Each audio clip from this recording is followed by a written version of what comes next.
ये वीडियो किसी tips, tricks या ट्रेडिंग स्ट्रेटजी का शॉर्टकट नहीं है। आज हम एक ऐसे सच को खोलने जा रहे हैं जिसे जानबूझकर छुपाया जाता है।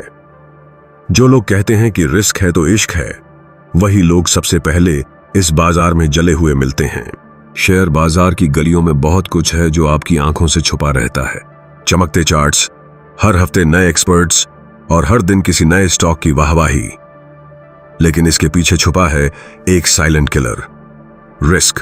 और यही सबसे बड़ा भ्रम है। लोग सोचते हैं कि पैसा कमाना मुश्किल है। नहीं, पैसा तो बहुत लोग कमा लेते हैं, असल मुश्किल है उसे बचाना। और यहां शुरू होता है वो खेल जिसकी बातें कभी पूरे नहीं बताई जाती। बाजार में हर मिनट एक ऐसा ट्रैप बिछता है जिसे देखकर भी लोग फंसते हैं, क्योंकि उन्हें सिखाया ही नहीं गया कि हर ट्रेड एक तीर नहीं है। वो एक जुआ भी बन सकता है अगर आपके पास रिस्क को काटने की धार नहीं है। सोचिए, कोई डॉक्टर बिना सेफ्टी गियर के सर्जरी करे, कोई फौजी बिना कवच के बॉर्डर पर जाए, तो हम क्या कहेंगे? लेकिन शेयर बाजार में हर रोज हजारों लोग अपनी पूरी पूंजी को बिना किसी सुरक्षा के इस जंग में उतारते हैं, बिना ये समझे कि उनकी हार कितनी दर्दनाक हो सकती है। रिटर्न की बात सब करते हैं, लेकिन रिटर्न तक पहुंचने से पहले कौन कौन से खतरनाक मोड़ आते हैं ये कोई नहीं बताता। Stop loss, position size, capital allocation, मानसिक अनुशासन, ये सब ऐसे शब्द हैं जो किताबों में तो मिलते हैं, लेकिन जब असली ट्रेडिंग में हार का सामना होता है तब उनकी अहमियत समझ आती है। और जब तक वो समझ आती है बहुत देर हो चुकी होती है। इसलिए आज का वीडियो सिर्फ एक ज्ञान नहीं है, ये एक वार्निंग है। अगर आप शेयर बाजार में बने रहना चाहते हैं तो सबसे पहले ये जानना जरूरी है कि कैसे ना हारें, न कि सिर्फ ये कि कैसे जीतें। ये वीडियो हर उस व्यक्ति के लिए है जो अपने पैसों को लेकर गंभीर है, जो सिर्फ मुनाफा नहीं बल्कि सिस्टम बनाना चाहता है, जो भीड़ से अलग सोचना चाहता है, और जो ये जानना चाहता है कि प्रोफेशनल्स पैसे नहीं उड़ाते, वो पैसे बचाते हैं, और तभी पैसा उनके पास टिकता है। तो आइए आज बात करते हैं रिस्क मैनेजमेंट की, बाजार की उस कला की जो अगर ना आई तो मुनाफा देखकर भी खाली हाथ लौटना पड़ेगा। नमस्ते दोस्तों, क्या आपने कभी सोचा कि शेयर बाजार में 90% से ज्यादा लोग पैसा क्यों गंवाते हैं? जवाब है, वो सिर्फ रिटर्न के पीछे भागते हैं और रिस्क को पूरी तरह नजरअंदाज कर देते हैं। अगर आप भी ऐसा कर रहे हैं तो आप अपने पैसे को खतरे में डाल रहे हैं। स्टॉक मार्केट में अगर आप सिर्फ रिटर्न देख रहे हैं तो आप शायद रिस्क को नजरअंदाज कर रहे हैं, और ये खतरनाक है। इस वीडियो में हम आपको बताएंगे कि शेयर बाजार में रिस्क क्या है, इसे नजरअंदाज करने की गलती आपको कितनी महंगी पड़ सकती है, और 5 ऐसी प्रैक्टिकल रणनीतियां जो आपके निवेश को सुरक्षित बनाकर मुनाफा बढ़ाने में मदद करेंगी। अगर आप शेयर बाजार में अपने पैसे को बचाना और स्मार्ट तरीके से बढ़ाना चाहते हैं तो ये वीडियो आपके लिए जरूरी है। तो चलिए बिना समय गंवाए सीधे टॉपिक पर आते हैं। पहले समझते हैं कि शेयर बाजार में रिस्क क्यों इतना बड़ा मसला है। सेबी की एक स्टडी के मुताबिक भारत में 90% से ज्यादा रिटेल ट्रेडर्स, खासकर डेरिवेटिव्स जैसे ऑप्शंस और फ्यूचर्स में, हर साल औसतन 1,25,000 रुपए का नुकसान उठाते हैं। ऐसा इसलिए क्योंकि लोग सिर्फ हाई रिटर्न्स के पीछे भागते हैं और ये भूल जाते हैं कि हर रिटर्न के साथ रिस्क जुड़ा होता है। मान लीजिए आपने सुना कि एक पेनी स्टॉक 10 रुपए से 100 रुपए तक जा सकता है। आप उत्साह में आकर 10,000 रुपए उसमें लगा देते हैं, लेकिन अगर वो स्टॉक 5 रुपए तक गिर जाता है तो आपका आधा पैसा डूब जाता है। ये रिस्क का असर है जिसे ज्यादातर लोग अनदेखा करते हैं। तो शेयर बाजार में रिस्क क्या है? रिस्क यानी जोखिम वो संभावना है कि आपका निवेश आपको उम्मीद से कम रिटर्न दे या आपका पैसा डूब जाए। शेयर बाजार में कई तरह के रिस्क होते हैं। पहला है मार्केट रिस्क। ये वो जोखिम है जो पूरे बाजार के गिरने से आता है। जैसे मार्च 2020 में कोविड क्रैश के दौरान निफ्टी और सेंसेक्स 50% तक गिर गए। दूसरा है कंपनी स्पेसिफिक रिस्क।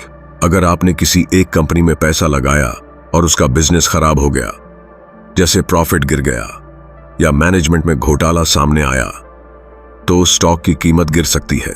तीसरा है लिक्विडिटी रिस्क। कुछ स्टॉक्स में ट्रेडिंग वॉल्यूम इतना कम होता है कि आपको सही कीमत पर खरीदने या बेचने में दिक्कत होती है। चौथा है इंटरेस्ट रेट रिस्क। अगर रिजर्व बैंक ऑफ इंडिया ब्याज दरें बढ़ाता है तो स्टॉक्स की कीमतें खासकर बैंकिंग और रियल एस्टेट सेक्टर में गिर सकती हैं। लोग रिस्क को नजरअंदाज क्यों करते हैं? पहली वजह है लालच। जब आप सुनते हैं कि कोई स्टॉक 30% रिटर्न दे सकता है तो आप उसका जोखिम देखना भूल जाते हैं। उदाहरण के लिए कई लोग पेनी स्टॉक्स में पैसा लगाते हैं, ये सोचकर कि सस्ता स्टॉक जल्दी बढ़ेगा, लेकिन ज्यादातर पेनी स्टॉक्स की कंपनियां कमजोर होती हैं और उनका बिजनेस टिकाऊ नहीं होता। दूसरी वजह है जानकारी की कमी। ज्यादातर रिटेल इन्वेस्टर्स बिना रिसर्च के निवेश करते हैं। वो कंपनी की बैलेंस शीट, प्रॉफिट मार्जिन या कर्ज का स्तर नहीं देखते। तीसरी वजह है भीड़ का पीछा करना। अगर सोशल मीडिया पर कोई स्टॉक ट्रेंड कर रहा है तो लोग बिना सोचे समझे उसमें पैसा लगा देते हैं, लेकिन भीड़ हमेशा सही नहीं होती। 2007 में रियल एस्टेट स्टॉक्स में जबरदस्त तेजी थी और हर कोई उनमें पैसा लगा रहा था, लेकिन 2008 की मंदी में ये स्टॉक्स 70% तक गिर गए। रिस्क को नजरअंदाज करने का नुकसान क्या है? मान लीजिए आपने एक कंपनी में 1 लाख रुपए लगाए, ये सोचकर कि ये 20% रिटर्न देगी, लेकिन अगर उस कंपनी का प्रॉफिट गिरता है और स्टॉक 40% गिर जाता है तो आपका 40,000 रुपए का नुकसान हो जाएगा। अगर आपने रिस्क को समझा होता तो शायद आप इतना पैसा उस स्टॉक में नहीं लगाते। वॉरेन बफेट कहते हैं, निवेश का पहला नियम है कभी पैसा मत गंवाओ। दूसरा नियम है, पहला नियम कभी मत भूलो। इसका मतलब है कि रिटर्न से पहले अपने पैसे को सुरक्षित रखने पर ध्यान दें। अब आइए 5 प्रैक्टिकल टिप्स देखते हैं जो आपको शेयर बाजार में रिस्क मैनेज करने और स्मार्ट निवेश करने में मदद करेंगे। पहला टिप है डाइवर्सिफिकेशन। अपने सारे पैसे एक ही स्टॉक या सेक्टर में न लगाएं। मान लीजिए आपने सारा पैसा टेक्नोलॉजी स्टॉक्स में लगाया और टेक सेक्टर में गिरावट आ गई, आपका पूरा पोर्टफोलियो नुकसान में चला जाएगा। इसके बजाय अपने पैसे को अलग अलग सेक्टर्स में बांटें, जैसे 60% इक्विटी में, 30% डेट फंड्स में और 10% गोल्ड में। इससे अगर एक सेक्टर में नुकसान होता है तो दूसरा सेक्टर उसे बैलेंस कर सकता है।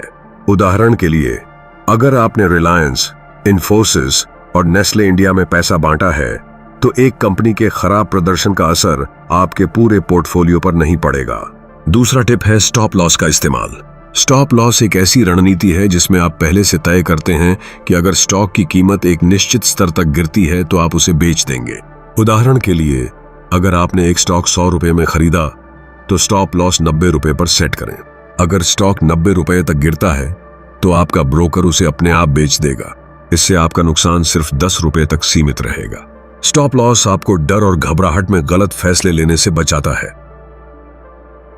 तीसरा टिप है रिसर्च। निवेश से पहले कंपनी के फंडामेंटल्स चेक करें। पहला, रेवेन्यू ग्रोथ देखें, क्या कंपनी की बिक्री हर साल बढ़ रही है। दूसरा, प्रॉफिट मार्जिन देखें, क्या कंपनी अपनी कमाई का अच्छा हिस्सा मुनाफे में बदल पाती है। तीसरा, debt to equity ratio check करें, अगर कर्ज ज्यादा है तो यह जोखिम का संकेत है। चौथा, मैनेजमेंट की क्वालिटी देखें, क्या कंपनी का मैनेजमेंट भरोसेमंद और अनुभवी है। उदाहरण के लिए, अगर आप HDFC बैंक में निवेश करना चाहते हैं तो देखें कि उसका प्रॉफिट लगातार बढ़ रहा है, कर्ज कम है और मैनेजमेंट का रिकॉर्ड शानदार है। अगर आपको रिसर्च करने का समय नहीं है तो म्यूचुअल फंड्स या ETF में निवेश करें, जहां प्रोफेशनल्स आपके लिए रिसर्च करते हैं। चौथा टिप है अपने रिस्क प्रोफाइल को समझना। हर इंसान की रिस्क लेने की क्षमता अलग होती है। अगर आप 30 साल के हैं और आपके पास लंबा समय है तो आप ज्यादा रिस्क ले सकते हैं, जैसे मिड कैप या स्मॉल कैप स्टॉक्स में निवेश करना। लेकिन अगर आप 60 साल के हैं और रिटायरमेंट के करीब हैं तो कम रिस्क वाले ऑप्शंस जैसे blue chip stocks, date funds या फिक्स्ड डिपॉजिट चुनें। अपने रिस्क प्रोफाइल को समझने के लिए एक फाइनेंशियल एडवाइजर से सलाह ले सकते हैं। उदाहरण के लिए, अगर आप कम रिस्क चाहते हैं तो निफ्टी 50 ETF में निवेश करें, जो भारत की टॉप 50 कंपनियों को कवर करता है।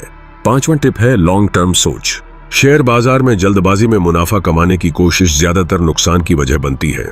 अगर आप किसी अच्छी कंपनी में निवेश करते हैं और उसे समय देते हैं तो रिस्क अपने आप कम हो जाता है। उदाहरण के लिए, अगर आपने 20 साल पहले रिलायंस इंडस्ट्रीज या टाटा कंसल्टेंसी सर्विसेज में 10,000 रुपए लगाए होते और होल्ड किया होता तो आज आपका निवेश लाखों में होता।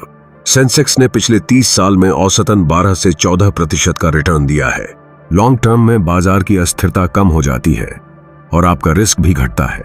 सिप के जरिए हर महीने थोड़ा थोड़ा निवेश करें ताकि आप बाजार के उतार चढ़ाव का फायदा उठा सकें। अब एक उदाहरण से समझते हैं कि रिस्क मैनेजमेंट कैसे काम करता है। मान लीजिए आपने 1 लाख रुपए निवेश करने का फैसला किया।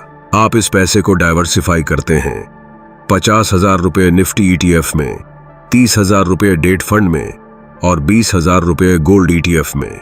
आप हर स्टॉक के लिए स्टॉप लॉस सेट करते हैं ताकि आपका नुकसान 10% से ज्यादा ना हो। आप रिसर्च करते हैं और सिर्फ उन कंपनियों में निवेश करते हैं जिनका रेवेन्यू ग्रोथ और प्रॉफिट मार्जिन मजबूत है। साथ ही आप हर महीने 5,000 रुपए की सिप शुरू करते हैं। अगर आप इस रणनीति को 10 साल तक फॉलो करते हैं और बाजार का औसत रिटर्न 12% रहता है, तो आपका निवेश लाखों रुपए में बदल सकता है और रिस्क भी कंट्रोल में रहेगा। दोस्तों, शेयर बाजार में रिटर्न्स जरूरी हैं, लेकिन रिस्क को समझना और मैनेज करना उससे भी ज्यादा जरूरी है। अगर आप सिर्फ हाई रिटर्न्स के पीछे भागते हैं तो आप अपने पैसे को खतरे में डाल रहे हैं।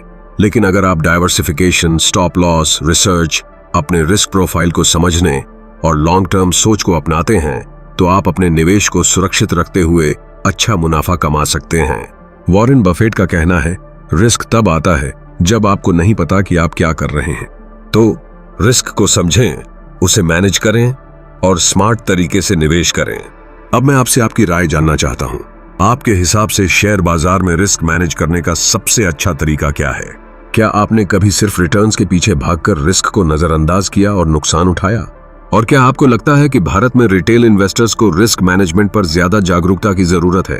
अपनी राय नीचे कमेंट में जरूर बताइए। एक बात और मेरे दोस्त हो, अगर आपको बहुत सारे वीडियो देखकर यह लगता है कि अब मैं स्टॉक मार्केट का मास्टर बन गया हूं और अब मैं कोई भी शेयर को एनालिसिस करके खरीद सकता हूं, तो एक बात को ध्यान में रखिएगा।